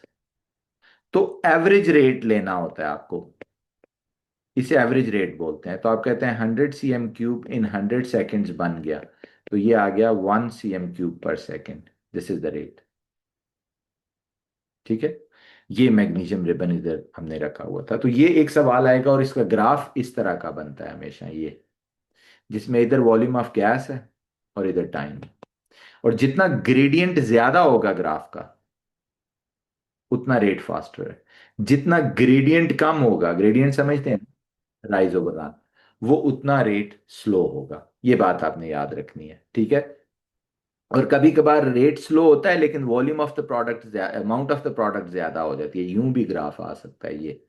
तो ये तब होता है जब कॉन्सेंट्रेशन तो लेस हो लेकिन वॉल्यूम ज्यादा हो, तो ये याद रख लेना। ठीक है। और इसको पांच, ये हो गया total amount of the product divide by total time is the rate of reaction. इसको पांच फैक्टर्स हैं जो इफेक्ट करते हैं। What are the factors which effect the rate of reaction, right. कौन कौन से हैं, वो क्या क्या इफेक्ट करते हैं। There are 5 factors, there are 5 factors which effect the rate of reaction. कौन कौन से, नंबर वन, कॉन्सेंट्रेशन। अगर किसी किसी भी रिएक्शन में, जैसे ये दोनों रिएक्टेंट्स हैं, तो अगर आप इनमें से जो एक्वस सोल्यूशन है, सल्फ्यूरिक एसिड एक्वस सोल्यूशन है, इसकी कॉन्सेंट्रेशन बढ़ाओगे तो रेट बढ़ेगा।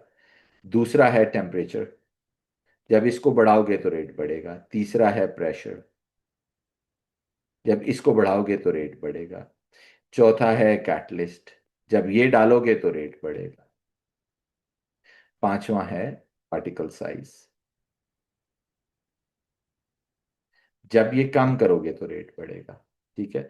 सो ये 5 फैक्टर हैं, चार डायरेक्टली प्रोपोर्शनल, और इन सबको आपने एक्सप्लेन करना होता है कोलिजन थ्योरीज के ऊपर। और कोलिजन थ्योरी के दो ही वर्ड्स हैं जो आपके जहन में होना चाहिए, more successful collisions per unit time, more rate of reaction. बस एक चीज कंफ्यूज करती है बच्चों को कि टेम्परेचर सिर्फ जब बढ़ाएंगे तब आपने कहना है कि मॉलिक्यूल्स गेन एनर्जी। वो हर ऑप्शन में ना ये वाली चीज डाल देते हैं कि मॉलिक्यूल्स गेन एनर्जी या गेन काइनेटिक एनर्जी। ये सिर्फ तब होगा जब टेम्परेचर बढ़ेगा, इसके अलावा ये नहीं कहना। और जब टेम्परेचर बढ़ेगा तो तब आंसर यही होगा। और बाकी सब में ये more successful कुलियन per unit time होगा। तो जनरली आपको वो इस तरह कंफ्यूज करते हैं कि they ask you and then they फिर वो इसको इस तरह करके पूछ लेते हैं। तो ये बात याद रखनी है आपने। 5 फैक्टर्स हैं, किस तरह का ग्राफ। हाँ, और बाज दफा ऐसा भी होता है कि इसको मेजर करने के लिए ना वो ये भी कर देता होता है, ये जैसे हमारे पास गैस सिरिंज नहीं है तो इसको यहीं रख के ना एक वेइंग बैलेंस के ऊपर रख देता है। तो फिर आपको लॉस, क्योंकि गैस निकल जाती है यहाँ से, तो ये जो मिक्सचर होता है उसका मास कम होने लग जाता है। तो आपको इस केस में जो ग्राफ लेना होता है ना वो इस तरह का ग्राफ होता है। तो याद रखना ये ग्राफ की 2 टाइप्स होती हैं। ये दोनों रेट के ग्राफ होंगे ये वाले। इसका जो मैथ अगेंस्ट टाइम होगा, जो वेरिए इसके जो ग्राफ के जो होंगे ना वेरिएबल्स, वो मैथ अगेंस्ट टाइम होगा और वो volume of gas against the time होगा। तो इस तरह का ग्राफ दिखेगा। ये पांचों फैक्टर, कोलियंस, मॉलिक्यूल्स की एनर्जी, कैटलिस्ट के अलावा। दूसरा बात, कैटलिस्ट के अलावा कोई भी एक्टिवेशन एनर्जी लोअर नहीं करता। ये जो एक्टिवेशन एनर्जी लोअर होती है ना, ये याद रखना, ये अगर यूं बनता है तो ये एक्टिवेशन एनर्जी होती है। इसका काम होना सिर्फ कैटलिस्ट से लिंक है। तो बाज दफा ना वो एमसीक्यू में ये ऑप्शन भी डाल देता है कि टेम्परेचर बढ़ाया है या टेम्परेचर कम किया है तो एक्टिवेशन एनर्जी चेंज हो गई है। नो, एक्टिवेशन एनर्जी सिर्फ और सिर्फ कैटलिस्ट से कम होती है, उसके अलावा कभी भी एक्टिवेशन एनर्जी चेंज नहीं होती। राइट, सो ये याद रखिएगा, कैटलिस्ट के अलावा एक्टिवेशन एनर्जी का कोई ताल्लुक नहीं है इसके साथ। Right, okay, moving on. अब आ जाते हैं इसी रेट रिएक्शन के अंदर ना, अगर कोई रिएक्शन यूं जा रहा हो, के और बी मिलके सी और डी बना रहे हो, और फिर सी और डी फिर ए और बी बनाने लग जाए, यानी रिएक्शन दोनों डायरेक्शन में जाए, तो आप ऐसे रिएक्शन को क्या बुलाते हैं? It is a reversible reaction. ये दोनों डायरेक्शन में जाता है, ठीक है। और इस रिएक्शन में जब स्पीड दोनों डायरेक्शन में इक्वल हो जाती है तो उसे डायनामिक इक्विलिब्रियम कहते हैं। डायनामिक इक्विलिब्रियम कौन सा पॉइंट होता है? जब स्पीड इक्वल हो जाए, not amount, speed equals both sides, ठीक है। Rate of forward rate of backward के इक्वल हो जाता है, ठीक है। उस वक्त concentration of reactants and products constant हो जाता है, इक्वल नहीं होता, कांस्टेंट हो जाता है। राइट, सो ये बात आपने याद रखनी है कि concentration of reactants and products जो है वो उस वक्त क्या हो जाती है? उस वक्त इक्वल हो जाती है। राइट, इसी तरह अगर आप नेक्स्ट देखें, for example in in in the third case, हाँ, इसके अलावा ये हो गया डेफिनेशन। रिवर्सिबल क्या होता है? जो दोनों डायरेक्शन में जाएगा। डायनामिक इक्विलिब्रियम क्या होगा? अब इसको 3 फैक्टर्स इफेक्ट करते हैं। किसको? इक्विलिब्रियम पोजीशन को। आप कह रहे हैं इक्विलिब्रियम का मतलब है जब rate of forward rate of backward के इक्वल हो जाता है, हम कहते हैं हाँ वही मतलब है इसका। तो जब rate of forward rate of backward के इक्वल हो जाएगा तो concentration of reactants and products constant हो जाएगा। राइट, तो फिर क्या होगा? हम कहते हैं जी फिर ये होगा कि जो 3 फैक्टर्स हैं जो फिर भी उसको खराब कर सकते हैं, उसको डिस्टर्ब कर सकते हैं। Right, what are those factors जो उसको इफेक्ट करते हैं? राइट, दोज फैक्टर्स आर जो उसकी पोजीशन को भी इफेक्ट कर सकते हैं। वो हैं नंबर 1 कॉन्सेंट्रेशन, नंबर 2 टेम्परेचर, और नंबर 3 प्रेशर। ठीक है, 5 फैक्टर थे ना जो आप कह रहे हैं रेट को तो 5 फैक्टर इफेक्ट करते थे। हम कहते हैं हाँ 2 फैक्टर, कैटलिस्ट और पार्टिकल साइज, वो रेट को तो इफेक्ट करते हैं, बट पोजीशन ऑफ इक्विलिब्रियम जब एक दफा स्टैब्लिश हो जाती है, यानी rate of forward rate of backward के इक्वल हो जाता है, उसको इफेक्ट नहीं करते। They do not effect the position of equilibrium. Right, अब वो जो पोजीशन ऑफ इक्विलिब्रियम को इफेक्ट नहीं करते, वो देख लेते हैं क्या है। और जो करते हैं वो क्यों करते हैं और कैसे करते हैं। हम कहते हैं जी इसका ये होता है कि फॉर एग्जाम्पल जरा देखिए, फॉर इंस्टेंस इस पर्टिकुलर केस के अंदर अ, जब ये रिएक्शन का है, इक्विलिब्रियम पे है ये, अगर आप ए ऐड करेंगे, आपने जहन में ये रखना है कि जब कोई कॉन्सेंट्रेशन चेंज होती है या कोई भी चेंज करते हैं हम, तो रिएक्शन ने ऐसे रिस्पॉन्ड करना होता है कि उसकी जो जो ऐड की हुई चीज है ना उसको बैलेंस आउट करना होता है, नलिफाई करना होता है, रिड्यूस करना होता है। तो आपने कहा जी रिएक्शन इक्विलिब्रियम पे था, मैंने ए और ऐड कर दिया, तो reaction does not want to get added, तो वो क्या करेगा, वो जो एक्स्ट्रा ए आया उसको कंज्यूम करने के लिए इक्विलिब्रियम को राइट साइड यानी रिएक्शन को राइट साइड पे ले जाएगा, राइट हैंड साइड पे। तो आप कहते हैं equilibrium shifts to the right hand side. So आप समझ रहे हैं, यानी आपने सोचना इस तरह है कि जब भी कोई चीज ऐड करोगे तो वो जो एडेड चीज है उसको खत्म करना है, तो खत्म जाहिर है उसको रिएक्ट करा के खत्म कर सकते हैं, वापस बाहर तो नहीं फेंक सकते। तो लेट से मैंने बी ऐड कर दिया, तो आप कहते हैं जिसको कंज्यूम करने के लिए भी रिएक्शन को आगे जाना होगा राइट हैंड साइड। अगर आप सी ऐड कर देंगे तो left hand side, D add करेंगे तो लेफ्ट हैंड साइड, राइट। तो रिमूव करने पे इसके ऑपोजिट होगा, कोई चीज रिमूव कर दोगे तो reaction does not want to be removed, तो कहता है जी उसको पूरा करने के लिए इसे उस साइड पे जाना होगा, राइट, जिस साइड पे से आपने रिमूव किया है, right. So this is how the equilibrium shifts for the concentration, कि जिधर से रिमूव करोगे उधर जाएगा। जैसे nitrogen plus hydrogen gives us ammonia, वो एग्जांपल में हेबर प्रोसेस बार बार पूछेंगे, तो कहेंगे अच्छा नाइट्रोजन ऐड किया है तो आप कहेंगे राइट हैंड साइड पे जाएगा। वो कहते हैं अमोनिया रिमूव किया है तो आप कहते हैं तो भी राइट हैंड साइड पे जाएगा, जिधर से रिमूव करोगे उधर जाएगा, जब ऐड करोगे तो ऑपोजिट साइड पे जाएगा। फिर कहता है टेम्परेचर, टेम्परेचर के लिए डेल्टा एच देखना होगा, इसका डेल्टा एच है -92 किलो जूल पर मोल। आप कहते हैं ये तो एक्सो है, तो आप कहते हैं एक्सो का तो मतलब है एनर्जी क्या कर रहा है, रिलीज कर रहा है, किधर, आगे जाते हुए, क्योंकि ये डेल्टा एच फॉरवर्ड की होती है। तो आप कहते हैं इसका मतलब है अगर मैं इसको हीट करूंगा तो ये तो नहीं आगे जाने वाला, अगर मैं इसको हीट करूंगा तो ये तो हीट एब्जॉर्ब कर रहा होगा, तो फिर तो ये आगे जाते हुए तो ये क्या कर रहा है, रिलीज कर रहा है, so it has to go backward, okay, और द लेफ्ट हैंड साइड। तो एक्सो लेफ्ट हैंड साइड पे जाते हैं हीट करने से, और अगर यही एंडो होता, लेट से अगर इसकी डेल्टा एच होती +92, तो आप कहते हैं ये तो एंडो होता, मतलब एब्जॉर्ब करता, किधर जाते हुए, फॉरवर्ड जाते हुए, क्योंकि डेल्टा एच तो फॉरवर्ड की होती है। तो आप कहते हैं इसको हीट करते, तो आप कहते हैं ये तो फिर एब्जॉर्ब करके किधर जाता, राइट हैंड साइड पे। So endo right hand side, exo left hand side, by absorbing energy. Okay, तीसरा है प्रेशर। प्रेशर आप कहते हैं जी सिर्फ गैसेस को इफेक्ट करता है, रिएक्शन मिक्सचर में अगर एक गैस है तो उसी को इफेक्ट करेगा, दो है तीन है उस हिसाब से। लेकिन अगर इक्वल मोल्स हो गैसेस के तो कोई इफेक्ट नहीं होता, लेकिन अगर मोल्स अनइक्वल हो, जैसे यहाँ अनइक्वल है, ये देखें ये भी गैस है ये भी गैस है, तो total moles on the reactant side 4 है, ये गैस है तो total moles on the product side 2 है, तो क्या होगा, आप कह रहे हैं 4 से 2 हो गया, तो इसका मतलब है कि नंबर ऑफ मोल्स कम हुए हैं, तो आप कहते हैं प्रेशर बढ़ाओगे तो उधर जाएगा जहां मोल्स कम हो रहे हैं, right. So it's gonna go to the right hand side, high pressure कम मोल्स लेस वॉल्यूम, राइट। फिर वो इसी में मिक्सअप कर देता है, ये बात याद रखना, वो जब कहेगा रेट ऑफ फॉरवर्ड रिएक्शन बताओ तो इक्विलिब्रियम शिफ्ट नहीं पूछ रहा है, रेट पूछ रहा है। सो प्लीज इसको लिख लीजिए, जब वो पूछेगा रेट ऑफ फॉरवर्ड रिएक्शन कैसे इफेक्ट होता है तो हमें लगता है ये फॉरवर्ड इक्विलिब्रियम पूछ रहा है, वो रेट का वर्ड आ गया तो आपने सिर्फ रेट का जिक्र करना है, फिर आपने राइट लेफ्ट का जिक्र नहीं करना, आपने कहना है जी रेट बढ़ेगा टेम्परेचर बढ़ाने से, फिर एक्सो एंडो कुछ नहीं देखना। अगर वो कहता है कि what happens to the position of equilibrium, या what happens to the mixture की परसेंटेज के ऊपर, कि अमोनिया की परसेंटेज कैसे इफेक्ट हो रही है, सो ये सब वर्ड्स जब वो यूज करेगा तब आपने इक्विलिब्रियम शिफ्ट की बात करनी है, वरना वो बात करेगा रेट की, राइट। सो ये रेट रिवर्सिबल वो हो गया। अब आ जाते हैं एनर्जी चेंजेस के ऊपर, energy changes. So energy changes में जिसे एनर्जेटिक्स कहते हैं, उसमें आपको पता है कि दो तरह के रिएक्शन होते हैं, जैसे ऊपर मैंने लिखा है कि अगर किसी की डेल्टा एच नेगेटिव हो तो वो क्या होता है, वो एक्सो होता है।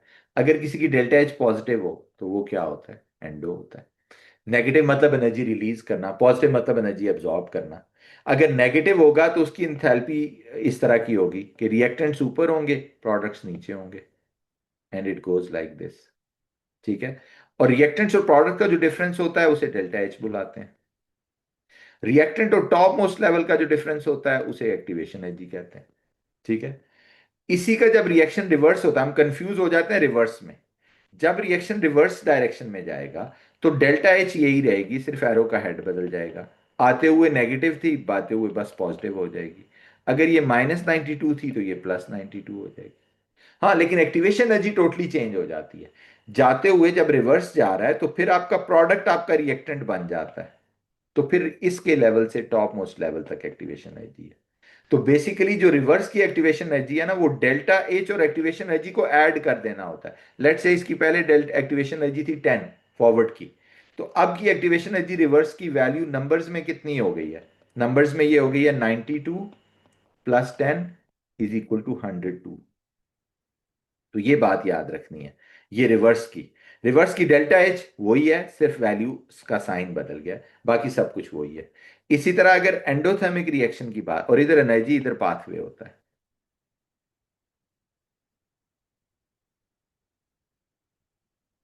एंडो में बात करें तो आप कह रहे हैं बस इसी का उल्टा कर दें, रिएक्टेंट्स नीचे कर दें, प्रोडक्ट्स ऊपर कर दें। इन दोनों का जो डिफरेंस होगा वो क्या होगा? वो डेल्टा एच होगा। इससे लेकर यहां तक जो एनर्जी है उसे क्या बोलेंगे? Activation energy. राइट। अब इसी का रिवर्स करेंगे तो रिवर्स में आप कह रहे हैं जी ये एक्सो हो जाएगा, डेल्टा एच तो वही रहेगी। ठीक है, रिवर्स में एक्टिवेशन एनर्जी सिर्फ इतनी रह जाएगी ये, क्योंकि रिवर्स में ये उल्टा आएगा तो इसकी एक्टिवेशन एनर्जी कम हो जाएगी। यानी एंडो की रिवर्स में एक्टिवेशन एनर्जी कम हो जाती है और एक्सो की रिवर्स में एक्टिवेशन एनर्जी ज्यादा हो जाती है। राइट। ओके, ये तो हो गया एनर्जी प्रोफाइल डायग्राम। और एक्सो में टेम्परेचर राइज होता है। टेम्परेचर, एनर्जी नहीं, ये एनर्जी था ना, अभी टेम्परेचर बताया है। राइज हो तो एक्सो होता है, फॉल हो तो एंडो होता है। ये याद रखना, टेम्परेचर की बात हो रही है। ठंडा हो तो एंडोथर्मिक रिएक्शन हो रहा है, गर्म हो रही है चीज तो एक्सोथर्मिक रिएक्शन हो रहा है। एनर्जी चेंजेस की दो टाइप्स होती हैं जी, एक को एक्सो एंडो, और फिर एनर्जी प्रोफाइल डायग्राम टेम्परेचर बता दिया। अब इसमें जो एक ज्यादा ट्रिकी सवाल आता है वो क्या होता है, जिसमें वो आपको वैल्यूज आजकल देते हैं और कहते हैं इसकी डेल्टा एच निकालें। कौन सी वैल्यूज देते हैं? Bond energy values. बस कॉन्सेप्ट याद रखना है कि इस साइड पे बॉन्ड्स क्या होते हैं? फॉर्म होते हैं, सॉरी ब्रेक होते हैं रिएक्टेंट साइड पे। तो एनर्जी क्या होगी? एब्जॉर्ब होगी। इधर क्या होते हैं? बॉन्ड्स फॉर्म होते हैं, तो एनर्जी क्या होगी? रिलीज होगी। सो ये बात याद रखनी है, इधर एब्जॉर्ब इधर रिलीज।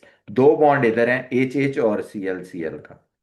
अगर ये 436 है, ये 242 है, तो 876, 678 क्या हुई है? एब्जॉर्ब हुई है। ओके। और जो दूसरी है ये वाली, ये क्या हुई है? इधर देखिए, एच सी एल के दो बॉन्ड्स फॉर्म हुए हैं। लेट से एक की एनर्जी 431 है, लेट से।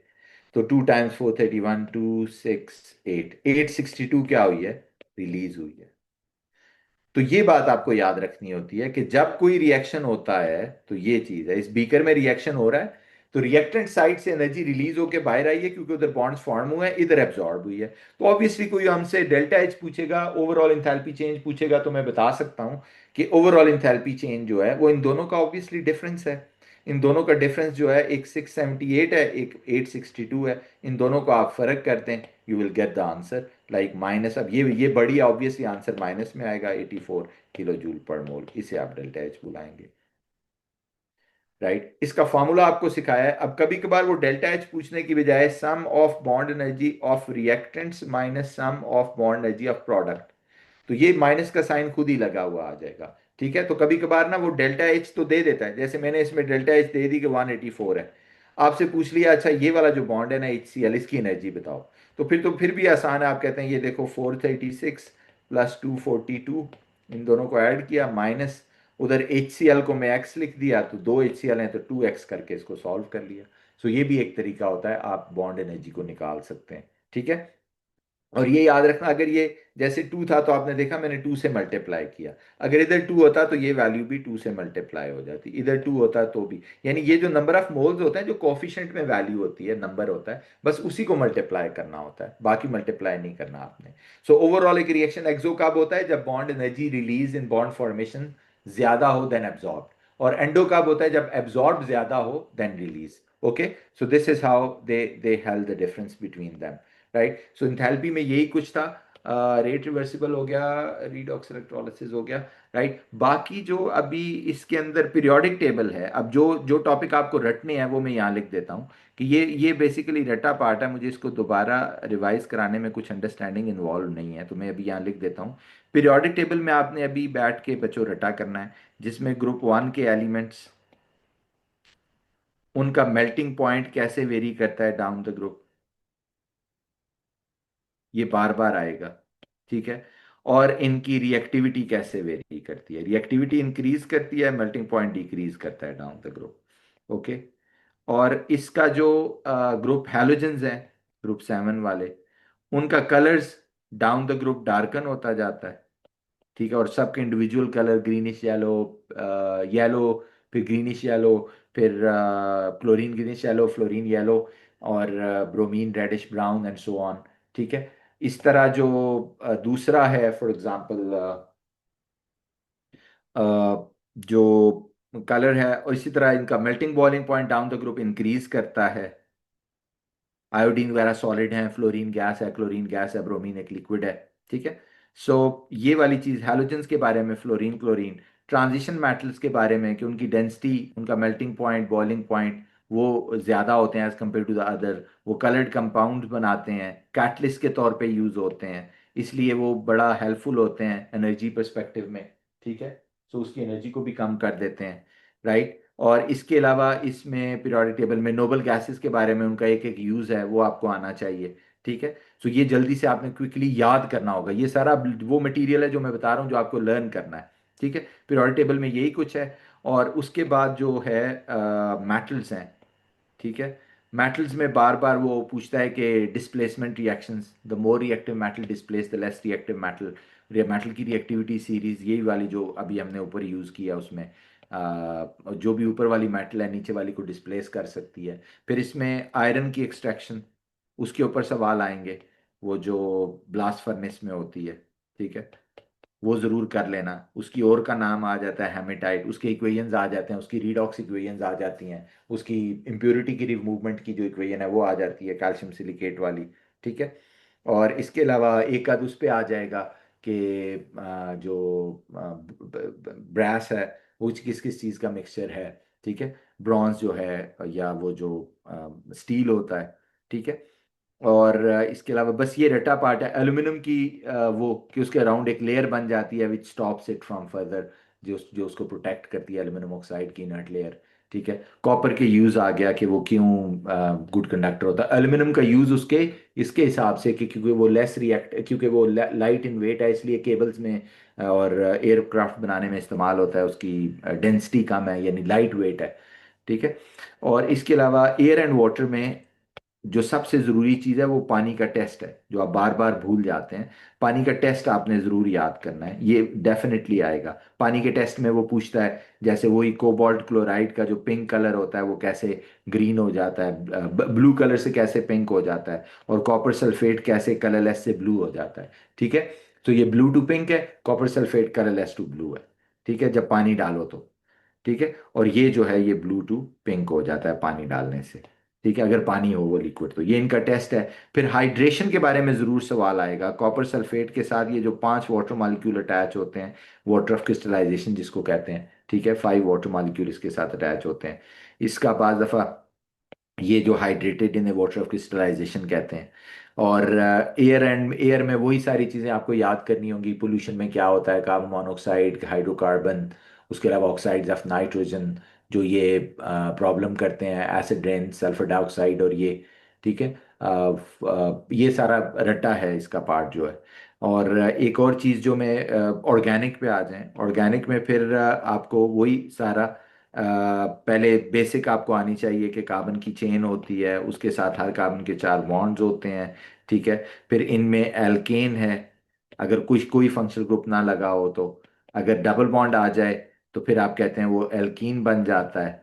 और अगर उसके साथ ओ एच आ जाए तो फिर आप कहते हैं वो क्या बन जाता है, वो अल्कोहल बन जाता है। और अगर इसी के साथ C double bond O O H आ जाए तो फिर ये क्या बन जाता है, फिर ये कार्बोक्सिलिक एसिड बन जाता है। सो ऑन एंड सो फोर्थ। आप इसके अलावा अगर ये एस्टर आ जाए यूं, तो ये एस्टर हो जाता है। एस्टर में जो ट्रिकी चीज होती है वो यही याद रखनी होती है, ये देखो इस ऑक्सीजन के इस साइड पे और इस साइड पे ये अल्कोहल का पार्ट होता है, और ये एसिड का पार्ट होता है। सीओ वाली जगह से देखो मैंने इसको काटा है, ये और इसको गौर से देखना होता है। तो जिस तरफ ऑक्सीजन होता है वो अल्कोहल होता है, जिस तरफ सीओ होता है वो कार्बोक्सिलिक एसिड होता है, ठीक है। अल्कोहल वाला आयल होता है, ये वाला O8 होता है, ठीक है। अब ये कार्बोक्सिलिक एसिड कौन है, इथेनोइक एसिड है, जिससे ये बना है। ये कौन है? ये एथेनॉल है जिससे ये बना है, right? So this is the difference, you have to look at it. इसी तरह जो एस्टर हो गया, और फिर उसके बाद पॉलीमर्स बनते हैं। पॉलीमर्स दो तरह के होते हैं, एक एडिशन और एक कॉन्डेंसेशन।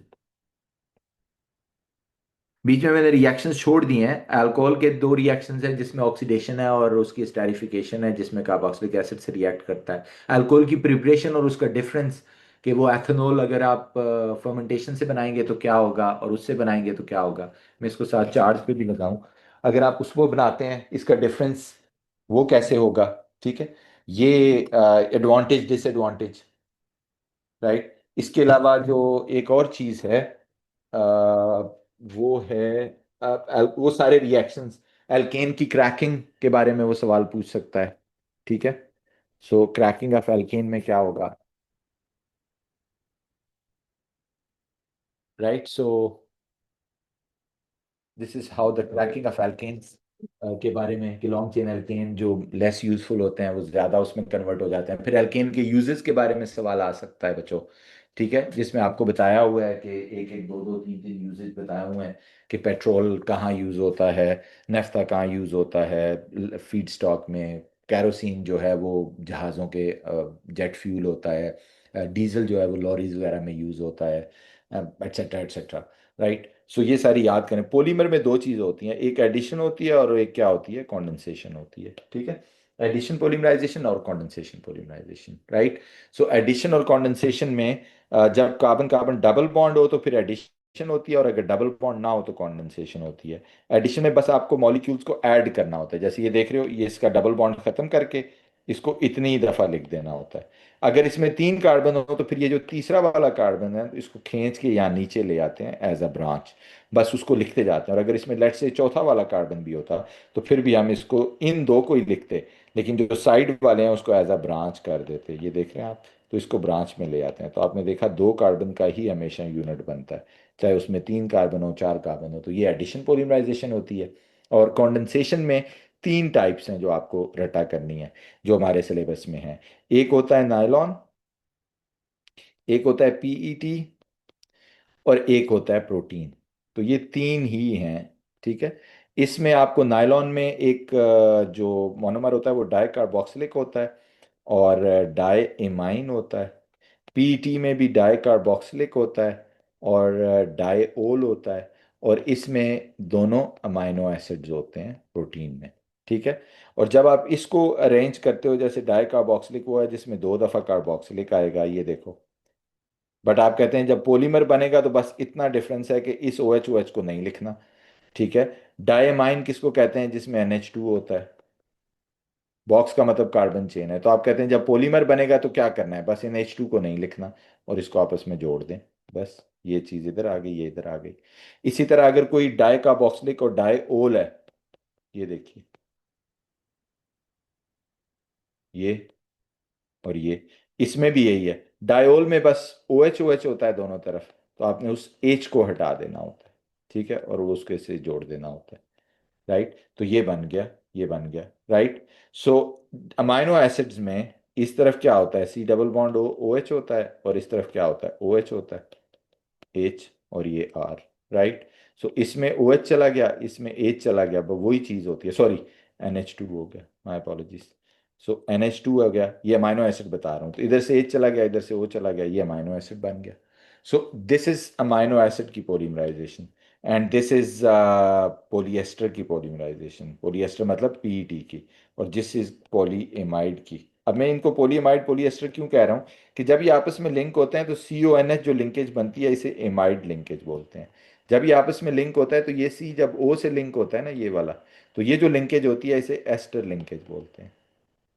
तो इसमें भी तो आप कहते हैं जब OH हट जाएगा और इधर से नेक्स्ट वाले का NH हट जाएगा, तो जो लिंकेज होगी वो CO लिंकेज होगी, CONH लिंकेज होगी। हम कहते हैं यस, तो ये लिंकेज भी एमाइड लिंकेज ही होगी प्रोटीन में, राइट? फिर इन सब के जो ये कंडेंसेशन पॉलीमर्स होते हैं, ये नेचर में अच्छे होते हैं। They can condense back, they can hydrolyse back to the monomers, इसलिए दे इन्वायरमेंट फ्रेंडली होते हैं। लेकिन जो एडिशन पॉलीमर होते हैं वो नॉन बायोडिग्रेडेबल होते हैं, because of their long carbon chain inert carbon chain, ये डीग्रेड नहीं होते, सो इसलिए ये फिलिंग ऑफ लैंड साइट्स और ये सारे प्रॉब्लम्स कर देते हैं, right. So this is how the addition polymers work, कि नॉन बायोडिग्रेडेबल होते हैं तो इनका पोल्यूशन प्रॉब्लम्स, ओशन डंपिंग, ये वो सारे प्रॉब्लम्स कर देते हैं, राइट। सो ये एडिशन कॉन्डेंसेशन, सो ये जो मैं चीज़ें बोल रहा हूँ इनमें से एक ज़रूर आएगा, एस्टर लिंकेज, एमाइड लिंकेज, किस में कौन सी लिंकेज होती है, कौन से मोनोमर्स होते हैं, और एडिशन पॉलीमर और इनके problems with the pollution, right. So ये ऑर्गेनिक हो गया। एयर एंड वाटर के बारे में मैंने आपको बता दिया। हाँ, एक और चीज़ जो आखिरी दो सवाल आते हैं, एक तो एसिड बेस सॉल्ट्स के अंदर से इतना ज़्यादा नहीं आता, इसलिए मैंने उसको कम वो दिया है, एमसीक्यूज बहुत कम आते हैं इस टॉपिक में से, ठीक है। सो इसमें से आपको जो कलर्स हैं वो याद करने होंगे, उसके जो है तीनों के मैंने भेजे हुए हैं ग्रुप पे भी, जो इंडिकेटर्स हैं, ठीक है। सॉल्ट की प्रिपरेशन याद करनी होगी कि कौन सा सॉल्ट हो तो कौन से दो लेते हैं, ये इसके ऊपर सवाल आता है। दो एक्वा सोल्यूशन को मिक्स करके जब प्रेसिपिटेशन करना है, और एक ऑक्साइड लेना है और एक एसिड लेना है अगर कोई एक्सेस मेथड वाला है, और तीसरा भी आपको बताया हुआ है। सो ये तीनों मेथड, टाइट्रेशन मेथड, ये तीनों एसिड बेस सॉल्ट्स की प्रिपरेशन, एसिड क्या है, स्ट्रॉन्ग क्या होते हैं जब फुली आयनाइज होते हैं, वीक कब होते हैं जब पार्शियल आयनाइज, इसी तरह एल्कलीज उसके रिएक्शंस, न्यूट्रलाइजेशन रिएक्शन क्या होता है जब एसिड एल्कली एक दूसरे को न्यूट्रलाइज कर देते हैं, ठीक है। एसिड बेस सॉल्ट्स में यही कुछ सेप, और उसके ऊपर सेपरेशन टेक्निक के ऊपर आपने एक दफ़ा उसको रटा करना है, जिसमें वो सवाल आएगा कि क्रोमेटोग्राफी के बारे में कोई सवाल आ जाएगा कि जो बेस लाइन कहाँ पे होती है, जो सॉल्वेंट ऊपर ट्रैवल करता है वो कैसे करता है, एट्सेट्रा। और एक एमसीक्यू हमेशा आता है जो कि एक्सपेरिमेंटल केमिस्ट्री के ऊपर होता है, जिसमें वो आपसे पूछेगा कि जो ये होता है, क्या नाम है उसका, बेरिंग सिलेंडर कब यूज़ होता है, ठीक है, पिपेट कब यूज़ होता है, ठीक है, और वो कब यूज़ होता है जो ब्यूरेट है, ठीक है। सो ये सारे सवाल, कि ब्यूरेट 50 cm³ या उस फ्रैक्शन में लेना हो, जैसे मैं आपको कहता हूँ 13.5 cm³ लेके आओ तो आप कहते हैं मैं ब्यूरेट यूज़ करूंगा, मैं कहता हूँ 25 cm³ लेके आओ, आप कहते हैं मैं पिपेट यूज़ करूंगा, और अगर कोई और नंबर हो, लेट्स से मैंने आपको कहा 45 cm³ लेके आओ तो आप कहते हैं मैं रिंग सिलेंडर यूज़ करूंगा। ये ब्यूरेट और पिपेट बहुत एक्यूरेट होते हैं, ये नहीं होता, अप्रॉक्सीमेट के लिए बीकर यूज़ होता है, ठीक है। इसके अलावा ड्रॉपर्स वगैरह होते हैं, वो किस लिए यूज़ होते हैं, ये एक सवाल इसके ऊपर आएगा कि कौन सा ऑपरेटस कहाँ पे यूज़ होता है, ठीक है। ये एक बुक में भी एक पेज दिया हुआ है, जल्दी से उसको आप ने पढ़ लेना, ठीक है। सेपरेशन टेक्निक से मैं आपको बता दिया, फ्रैक्शनल डिस्टिलेशन, क्रोमेटोग्राफी, जो एक और होती है इवापोरेशन टू ड्राइनेस या क्रिस्टलाइजेशन या फिर फिल्ट्रेशन, इनके ऊपर से एक सवाल आएगा, राइट। और काइनेटिक पार्टिकल थ्योरी में सॉलिड लिक्विड गैस में वो दो सवाल पक्के होते हैं, जिनमें से एक दो सवाल होंगे कि सॉलिड में पार्टिकल्स की मूवमेंट्स कैसे होती हैं, टचिंग ईच अदर होते हैं, वाइब्रेशंस होती हैं। गैस में क्या होता है, आप कहते हैं जी टचिंग ईच अदर होते हैं, लेकिन उनकी रैंडम अरेंजमेंट्स होती हैं, रेगुलर नहीं होती, ठीक है। सो फिट नहीं होते, क्लोज होते हैं। और गैस में अरेंजमेंट्स क्या, यानी आपको उनकी मूवमेंट्स और अरेंजमेंट्स ये बतानी होती हैं पार्टिकल्स की। फिर आपको ये भी पता है कि इसकी एक हीटिंग कर्व होती है, जब आप हीट करते हैं फ्लैट हो जाता है, फिर हीट करते हैं तो ये जहाँ पे फ्लैट होता है वहाँ पे बेसिकली स्टेट चेंज कर रहा होता है, यहाँ सॉलिड लिक्विड दोनों होंगे, यहाँ लिक्विड गैस दोनों होंगे। तो इसका मतलब है ये इसका मेल्टिंग पॉइंट था, यहाँ टेम्परेचर होता है ना, और ये इसका बॉइलिंग पॉइंट था, राइट। इसी तरह इसकी जब आप कूल करते हैं तो वो ये इसी तरह यूं ठंडा होता जाता है, राइट। सो अरेंजमेंट्स और मूवमेंट्स के बारे में सवाल, ठीक है। और फिर एक चीज़ होती है डिफ्यूजन। डिफ्यूजन में वो आपको बताता है कि जो मूवमेंट ऑफ मॉलिक्यूल होती है from higher concentration towards the lower concentration, और ये एमआर के ऊपर डिपेंड करती है, जितना मॉलिक्यूल बड़ा होता है वो स्लो मूव करता है, जितना मॉलिक्यूल छोटा होता है वो फास्ट मूव करता है, ठीक है। सो एमआर निकाल के डिफ्यूजन का बताना होता है कि कौन सा किस किस तरह मूव करता है, right. So that's all about this. अब इसमें यही एक पार्ट्स हैं जिसके ऊपर ज़्यादातर सवाल आएंगे। अब कोई मेरा नहीं ख्याल कोई चीज़ रह गई है, तो अब आपने जल्दी से जो मैंने अभी रटे वाले चीज़ बताई हैं उनको रिवाइज करना है, और बाकी जो अंडरस्टैंडिंग वाले हैं वो तो मेनली मैंने करा दी हैं, right. Now that's all from my side.